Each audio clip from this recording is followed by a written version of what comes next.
وسوسہ تو ایک طرف رہ گیا، اگر وہاں شیطان بھی آئے تو ٹک نہیں سکتا، تو بھاگ جاتا ہے، وہ تو بھاگ جاتا ہے، شیطان بھاگ جاتا ہے۔ حضرت سیدنا غوث اعظم رضی اللہ تعالیٰ عنہ کے پاس آیا تھا، شیطان حضور غوث پاک کے پاس آیا تھا، آتا ہے پر اللہ والوں کے پاس ٹکتا نہیں، آ جاتا ہے ٹکتا نہیں۔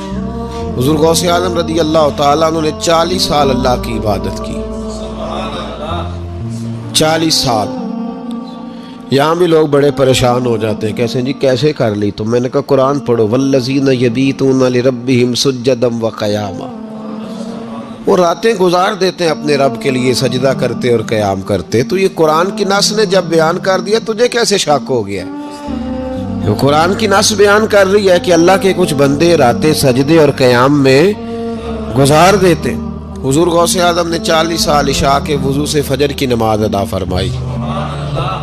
تو ایک دن آسمان پہ نا ایک چھوٹا سا بادل کا ٹکڑا آیا، معاذ اللہ ثم معاذ اللہ۔ وہ کہنے لگا عبد القادر میں تیرا رب ہوں۔ اس کے اندر سے آواز آئی، میں تیرا رب ہوں، تو نے بڑی عبادت کر لی، اب تو بے شک پڑھ بے شک نہ پڑھ۔ کئی ملنگوں کو معاف نہیں ہو گئی معاذ اللہ کہ بے شک پڑھ بے شک نہ پڑھ، عام اجازت ہے۔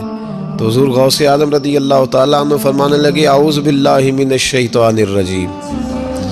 جب آپ نے یہ پڑھا تو وہ سامنے آ کے کھڑا ہو گیا، کہنے لگا عبد القادر آپ کو کیسے پتہ چلا کہ میں شیطان ہوں؟ تو آپ فرمانے لگے پاگل، مجھے کیسے پتہ نہ چلتا؟ جس رب نے اپنے پیارے حبیب علیہ السلام کو نماز معاف نہیں کی، اس نے عبد القادر کو کیسے معاف کر دی؟ جب حضور کے لیے یہ حکم نہیں آیا کہ محبوب چاہے پڑھو چاہے نہ پڑھو، وہاں تو حکم آیا کہ محبوب تہجد بھی پڑھو، وَمِنَ اللَّيْلِ فَتَہَجَّدْ بِهِ نَافِلَةً لَكَ، نفع دے گی آپ کو، تہجد بھی پڑھے۔ تو ان کے لیے جب یہ حکم نہیں تو میرے لیے کیسے آ گیا؟ اب شیطان تھا نا، تو اس نے پھر ایک اور چال چلی، یہ باز نہیں آتا، ہم باز آ جاتے ہیں کئی دفعہ، اس کے پیچھے پیچھے چلنے لگ جاتے ہیں، لڑ کے تھک جاتے ہیں، وہ نہیں تھکتا، وہ نئی سے نئی چال، نئی سے نئی چال، اس کا نیا سے نیا روپ، من الجنت والناس، جنوں میں سے بھی اور اس کے نئے سے نئے روپ ہوتے ہیں۔ اس نے ایک نیا روپ دھار لیا، کہنے لگا عبد القادر 300 ولی میں نے اسی طرح گمراہ کیے، آپ چونکہ عالم تھے تو آپ کے علم نے آپ کو بچا لیا۔ تو غوث اعظم فرمانے لگے نئے روپ سے آئے ہو؟ کہنے لگا 300 میں نے گمراہ کیے، یہ تو آپ عالم تھے تو بچ گئے، آپ جانتے تھے تو بچ گئے، میں نے 300 گمراہ کیے۔ تو حضور غوث اعظم فرمانے لگے پھر گمراہ کرنے لگے ہو نیا روپ دھار کے؟ مجھے میرے علم نے نہیں بچایا، مجھے اللہ کے فضل نے بچایا ہے۔ کئی عالم بھی تو گمراہ ہو جاتے ہیں نا، مجھے میرے علم نے نہیں بچایا، مجھے میرے اللہ کے فضل نے بچایا ہے۔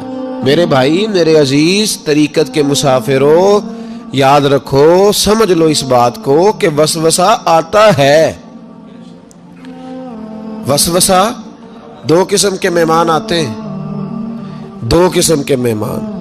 ایک مہمان وہ آتا ہے جو آتا ہے تو بندہ توجہ نہیں کرتا، وہ خود کہتا ہے اس نے نہیں میری طرف توجہ کی، وہ مہمان چلا جاتا ہے، پتہ نا آپ کو۔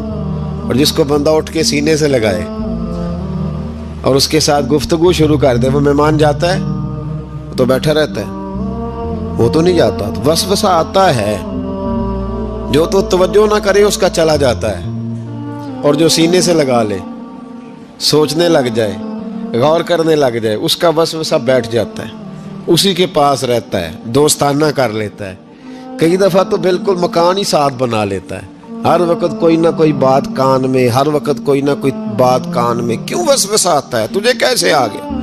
جس کا یقین کامل ہو اسے وسوسہ کیسے آئے؟ جس کی توجہ سیدھی ہو اسے وسوسہ نہ چھڑ یار دا بوہا، نہیں تے ہو جاویں گا روگی۔ جیڑی بکری اجڑوں وچھڑی او بگیاڑا جوگی۔ یہ تو بھئی تو اگر اندر رہتا، صحبت کے اندر رہتا، چھتری کے نیچے رہتا، تو پھر وسوسہ تجھے کیسے وسوسہ کس طرح تیرے پاس آیا؟ وسوسہ اس کے پاس آتا ہے جو وسوسے کی جانب توجہ کرتا ہے۔ بہت زیادہ لوگوں کو بدگمانی ہونے لگی ہے، بہت زیادہ وسوسے آنے لگے ہیں، بہت زیادہ خیال ہونے لگا ہے، بہت زیادہ توجہ ہونے لگی ہے، بڑی